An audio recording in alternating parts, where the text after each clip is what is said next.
दोस्तों नमस्कार, आदाब, सत श्री अकाल। उर्मिलेश संवाद के इस कार्यक्रम में आपका बहुत-बहुत स्वागत है। मैं हूं उर्मिलेश। इस वक्त देश में अ, विपक्ष के खिलाफ, खासकर मुख्य विपक्षी दल और उसके नेता राहुल गांधी के खिलाफ ऐसा लगता है कि सत्ता पक्ष जो है हाथ होकर पड़ा हुआ है। सत्ता पक्ष में केवल कुछ राजनीतिक नेता होते तो बात समझ में आती है, लेकिन पूरी भारत सरकार इन्वॉल्व हो गई है। इतना जबरदस्त कैंपेन उनके खिलाफ, राहुल गांधी के खिलाफ किया जा रहा है, जैसे लगता है कि वो और उनका संगठन कोई अ, भारत की सबसे पुरानी पार्टी नहीं है। सबसे ऐसी पार्टी जो भारत की आज़ादी की लड़ाई में सबसे आगे ही नहीं थी, बल्कि ध्वजवाहक थी, वो नहीं है, बल्कि कोई टेररिस्ट ऑर्गेनाइजेशन है। जिस तरह से यूथ कांग्रेस ने उसके कुछ लोगों ने प्रदर्शन किया शर्टलेस होकर, और ये जो प्रदर्शन था उसको कहा गया कि ये जो आर्टिफिशियल इंटेलिजेंस की इम्पैक्ट समिट 2026 है उसके खिलाफ है, और प्रदेश में, पूरे देश दुनिया में भारत की इमेज खराब यानी छवि खराब करने का एक हथकंडा है, इस तरह की बात की गई।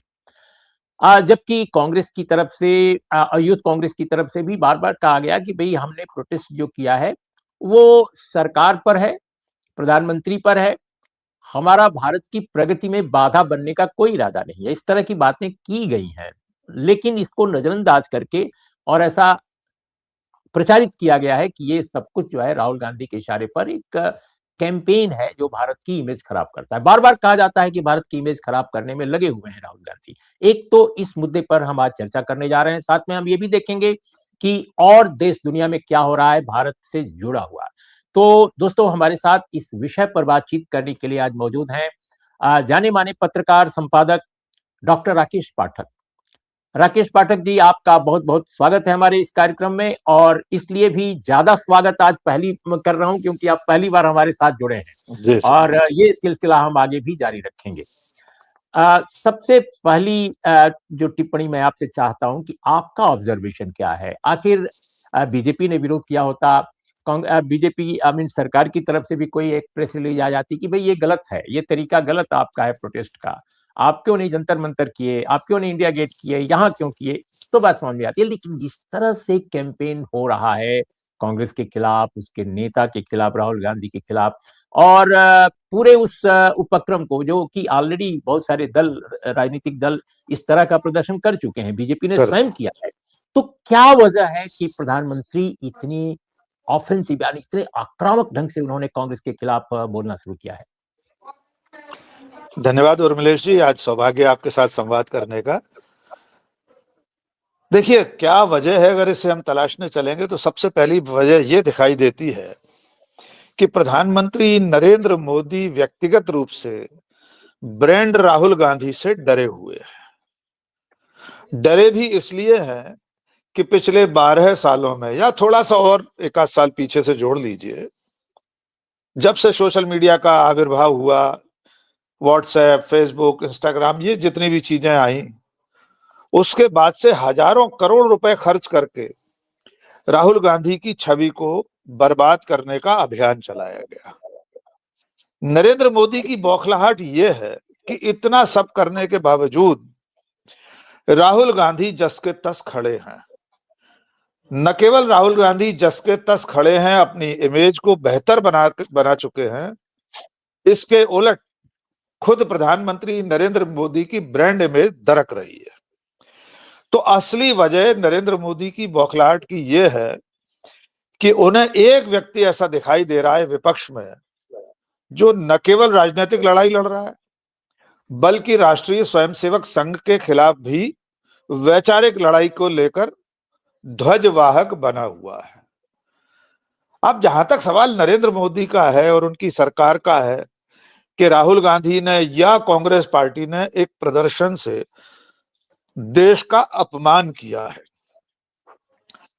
अगर इसकी व्याख्या करने चले तो मुझे नहीं लगता कि आजाद भारत के इतिहास में जितना अपमान प्रधानमंत्री नरेंद्र मोदी ने अपनी कथनी करनी से किया है इस देश का, उतना इससे पहले कभी किसी ने किया होगा या भविष्य में और कोई कर पाएगा। और मिले सर, अपमान तो देश का तब होता है जब अमेरिका का राष्ट्रपति डंके की चोट ये कहता है कि नरेंद्र मोदी जानते हैं कि मैं खुश नहीं हूं, मुझे खुश करना उनके लिए जरूरी है। देश का अपमान तब होता है जब डोनाल्ड ट्रंप ये कहता है कि मैं जब चाहूं तब नरेंद्र मोदी का पॉलिटिकल करियर बर्बाद कर सकता हूं, तबाह कर सकता हूं। देश के लिए इससे ज्यादा अपमानजनक कुछ नहीं हो। देश का अपमान तब होता है जब प्रधानमंत्री गलवान के बाद ये कह दे न कोई घुसा है, न कोई घुसाया है, न हमारी किसी चौकी पर किसी तीसरे देश का कब्जा है। देश का अपमान तब होता है उर्मिलेश सर, जब प्रधानमंत्री नोटबंदी के बाद परदेश में खड़े होकर ये कहे कि घर में शादी है, पैसे नहीं है, तब देश का अपमान होता है। देश का अपमान तब होता है जब प्रधानमंत्री ये कहे कि 2014 से पहले भारत में जन्म लेने को लोग पिछले जन्म का पाप समझते थे, कहते थे न जाने कौन से पाप किए हैं कि भारत में पैदा होना पड़ा। इतना अपमान उर्मिले सर कौन कर सका हमारे देश का आज तक। और चलिए अभी चंद घंटे पहले का अपमान याद कर लीजिए। उत्तर प्रदेश के मुख्यमंत्री योगी आदित्यनाथ ने सिंगापुर में अपने प्रदेश को कोसते हुए 9 साल पहले के उत्तर प्रदेश के हालात का जिक्र करते हुए देश का अपमान किया है। ये नहीं दिखाई दे रहा नरेंद्र मोदी को। और जहां तक सवाल युवा कांग्रेस के प्रदर्शन का है उर्मिलेश जी, आपने भी जिक्र किया, इस देश ने इससे बड़े बड़े आंदोलन देखे हैं। कॉमनवेल्थ गेम्स के समय में 58 देशों के लोग यहां आए हुए थे, पूरी दुनिया की नजर थी हमारे देश पर। तब नितिन गडकरी की अगुवाई में बीजेपी क्या कर रही थी? सड़कों पर उतरकर तत्कालीन सरकार के खिलाफ आंदोलन कर रही थी। तब देश का अपमान नहीं हुआ। मणिपुर में महिलाओं को जुल्म के खिलाफ नग्न परेड में चलाया गया, तब देश का अपमान नहीं हुआ। नॉर्थ ईस्ट में इससे पहले महिलाएं नग्न परेड कर चुकी हैं, सुरक्षा बलों की ज्यादतियों के खिलाफ प्रदर्शन कर चुकी हैं, तब देश का अपमान नहीं हुआ। देश की संसद में अल्पसंख्यक सांसद को गाली दी गई जातिगत मजहब के आधार पर, तब देश का अपमान नहीं हुआ। और ये सारी घटनाएं नरेंद्र मोदी और बीजेपी को क्या लगता है देश की सीमा में सीमित रह जाती हैं? आज इंटरनेट का युग है सर, पूरी दुनिया एक ग्लोबल विलेज है, एक गांव है। यहां जो कुछ होता है, मॉब लिंचिंग होती है, अल्पसंख्यकों पर जुल्म होता है, लोगों के घरों में घुसकर फ्रिज चेक करके मार दिया जाता है, ये भी पूरी दुनिया देखती है। अपमान तब होता है। इसलिए मेरा मानना यह है कि ये जो नैरेटिव गढ़ने की कोशिश की गई है, आपने ठीक कहा, पार्टी करती तो ठीक है, राजनीतिक दलों के बीच एक दूसरे के खिलाफ शह और मात का खेल चलता है, मुद्दे बनाना, मुद्दे भुनाना, नैरेटिव गढ़ना। लेकिन जब खुद प्रधानमंत्री बौखलाते हुए मंच से ये सब कहने लगे कि आप तो पहले से ही नंगे हैं, आपको कपड़े उतारने की क्या जरूरत, तो इससे ज्यादा स्तरहीन बयान देश के मुखिया के श्री मुख से हो ही नहीं सकता। तो मुझे बार बार ऐसा लग रहा है कि नरेंद्र मोदी के भीतर कहीं कोई हताशा, कोई डर, कोई असुरक्षा का बोध बहुत गहरे तक बैठ गया है। इसलिए वे प्रधानमंत्री पद की गरिमा को भूलकर अनर्गल प्रलाप कर रहे हैं। जी उर्मिलेश जी। जी, आपने बहुत तथ्यों के साथ अपनी बात कही है, लेकिन एक और पहलू जो मुझे लगता है कि जो डिस्कशन इस पर हो रहा है, विचार विमर्श जो हो रहा है, उसमें छूट रहा है। तो मैं एक सवाल और इस विषय पर करना चाहूंगा कि बहुत सारे लोग कह रहे हैं जो कि न तो भारतीय जनता पार्टी के समर्थक हैं और न तो कांग्रेस के कोई ज्यादा विरोधी हैं, एक क्रिटिकल व्यू पेश कर रहे हैं। वो हो सकता है कि करते हों।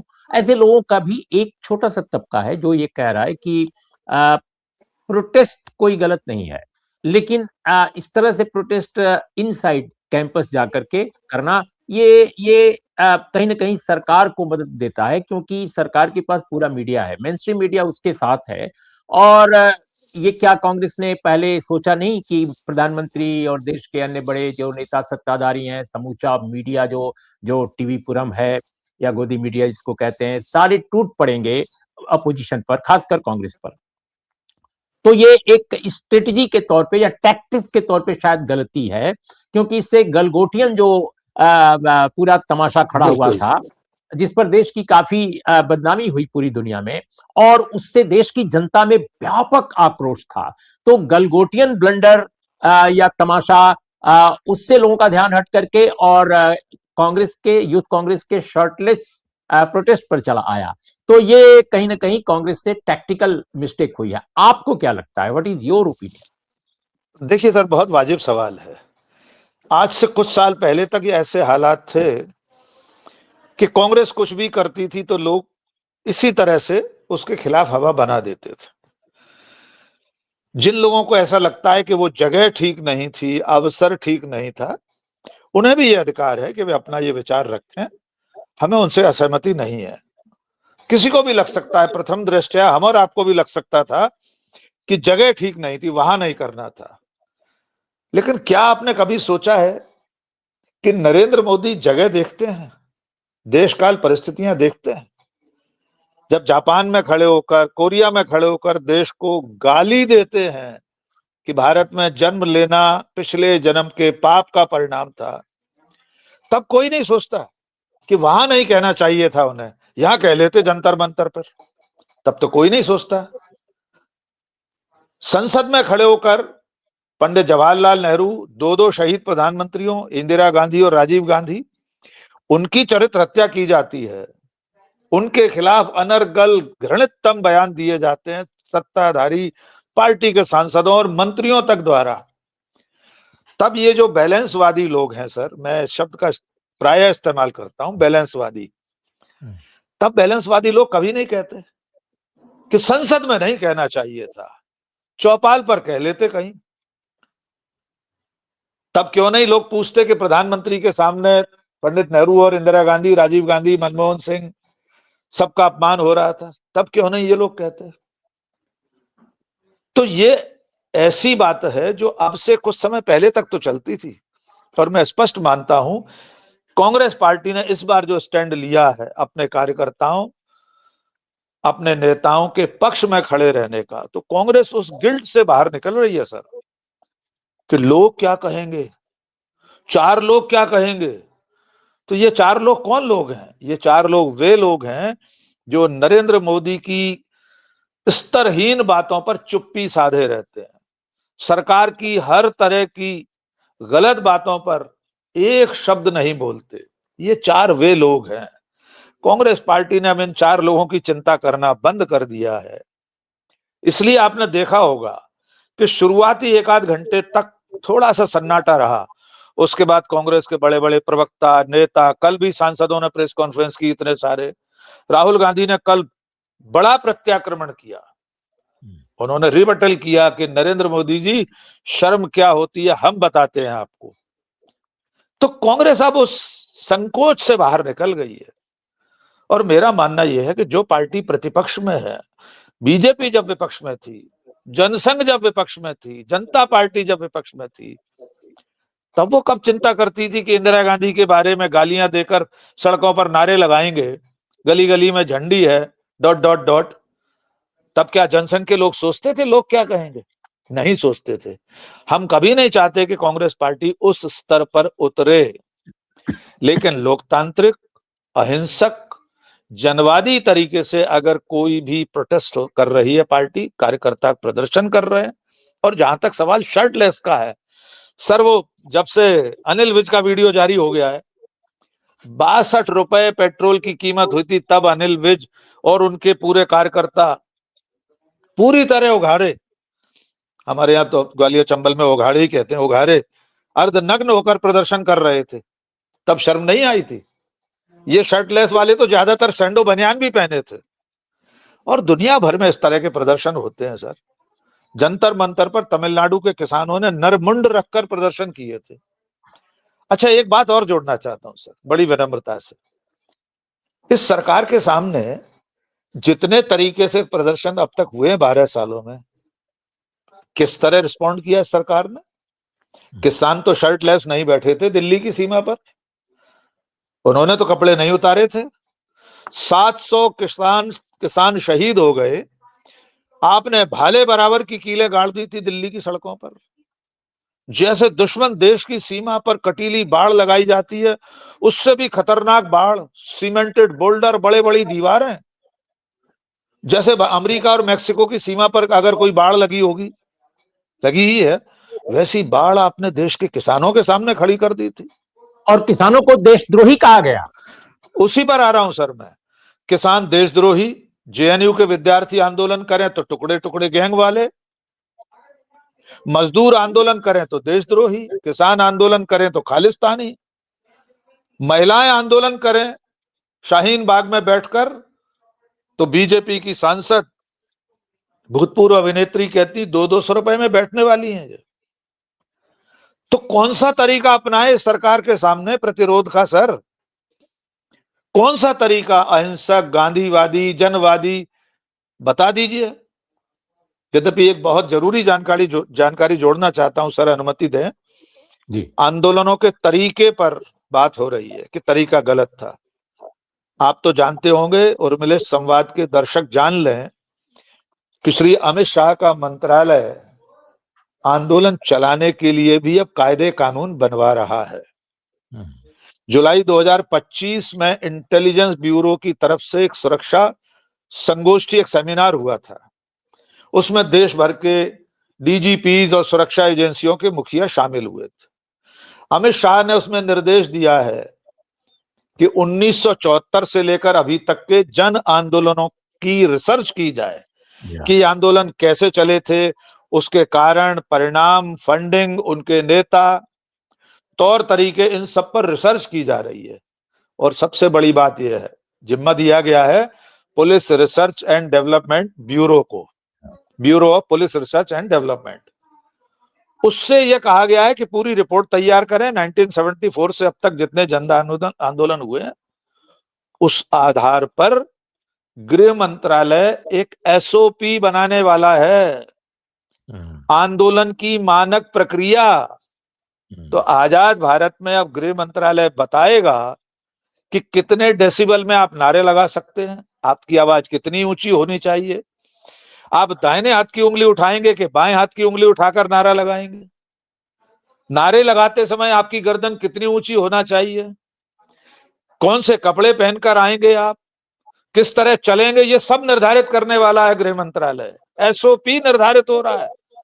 बताइए दुनिया के किस लोकतांत्रिक देश में आंदोलन चलाने के मानक सरकार बताएगी? अमेरिका में तो व्हाइट हाउस के सामने खड़े होकर रोज डोनाल्ड ट्रंप को लोग गाली देते हैं सर। साइकिल पर सवार 2 पुलिसकर्मी गश्त करते रहते हैं, कान भी नहीं धरते। लाख बुराइयां हो डोनाल्ड ट्रंप और अमेरिका में, लेकिन आज भी प्रतिरोध के लिए वहां पर गुंजाइश है। नरेंद्र मोदी की सरकार ने पिछले 10 सालों में कोई गुंजाइश, कोई जगह, कोई तरीका नहीं छोड़ा। इसलिए मैं इस बात पर आलोचना नहीं करूंगा कि वो जगह और शर्टलेस तरीका गलत था, मैं उसे गलत नहीं मानता। जी उर्मिलेश जी। जी, अंग्रेजी के एक पूर्व बड़े संपादक, उन्होंने अभी इस पर कॉलम लिखा था, इसीलिए मैंने ये सवाल आपसे पूछा। और अच्छा, मैं एक बात और आपसे समझना चाहता हूं कि अभी देश के प्रधानमंत्री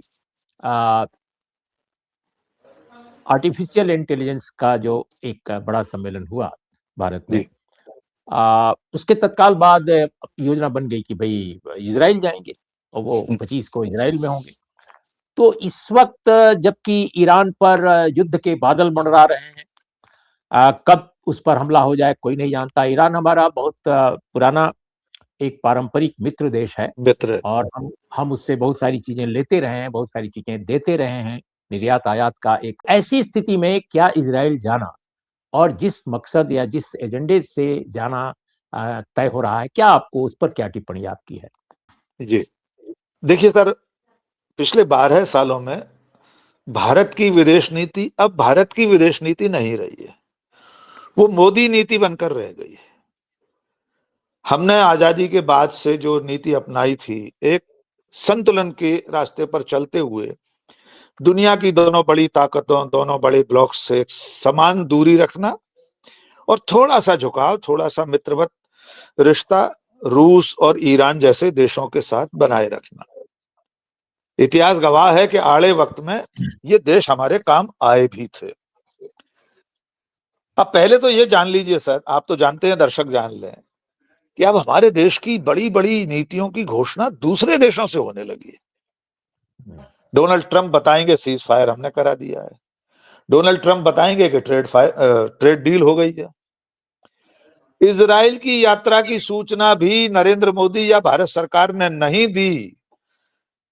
बेंजामिन नेतन्याहू ने हमको बताया कि हमारे प्रधानमंत्री इजराइल जा रहे हैं। ये किस विदेश नीति के अंतर्गत सही है मैं नहीं जानता।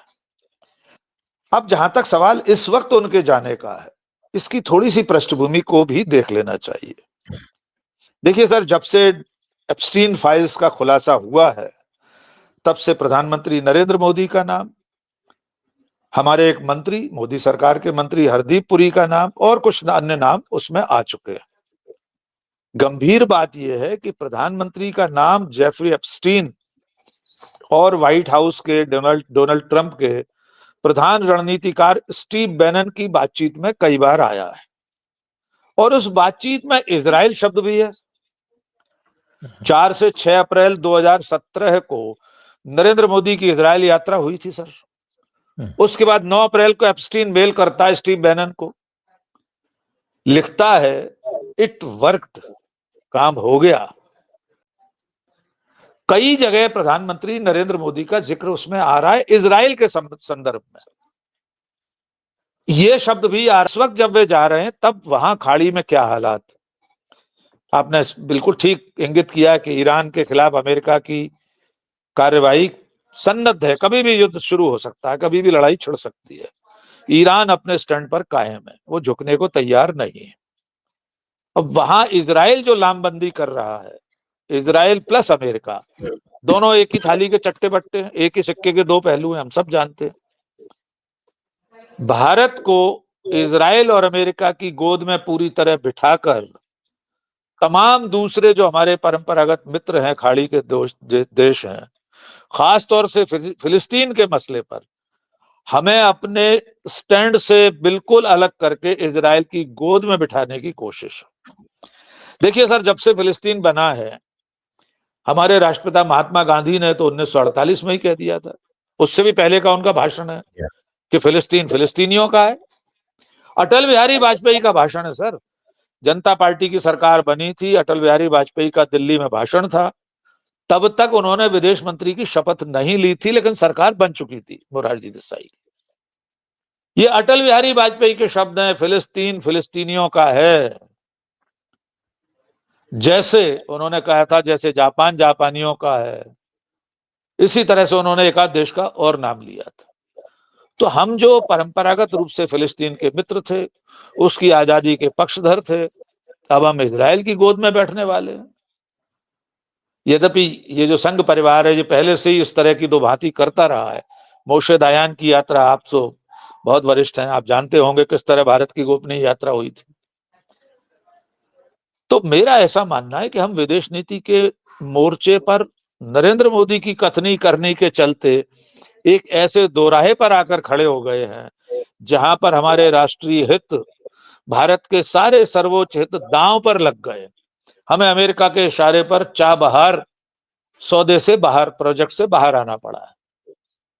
रूस से तेल खरीदना बंद कर रहे हैं हम, ईरान से भी तेल खरीदना बंद करेंगे। ईरान के 3 तेल जहाज अभी मुंबई में तटरक्षक बल ने अमेरिका के इशारे पर सीज कर लिए हैं सर। तो हम कहां जा रहे हैं? नरेंद्र मोदी की विदेश नीति में कोई कोण, कोई दिशा है ही नहीं, और इसके पीछे वजह अमेरिका और इजराइल का कोई दबाव है। हम नहीं जानते, हमारे पास उतनी जानकारियां नहीं है, लेकिन बकौल राहुल गांधी, अगर किसी एप्स्टीन फाइल्स का कोई दबाव है तो हमारे देश के लिए बेहद चिंताजनक बात है कि हमारा प्रधानमंत्री, वो जो नारा लेकर गए थे युवा कांग्रेस के लड़के, पीएम कंप्रोमाइज्ड है, वो ज्यादा चिंता की बात है। जी उर्मिलेश, बहुत बहुत शुक्रिया राकेश पाठक जी, आप आज हमारे चैनल पर पहली बार आए और जमकर आपने बहुत साफ ढंग से अपनी बात रखी है। दोस्तों, आपको आज की हमारी चर्चा कैसी लगी जरूर बताइएगा। आपके हर सुझाव, आपकी हर आलोचना, आपकी हर शिकायत, आपकी हर प्रशंसा हमारे सर माथे। तो आज इतना ही। नमस्कार, आदाब, सत श्री अकाल। बहुत धन्यवाद सर। शुक्रिया।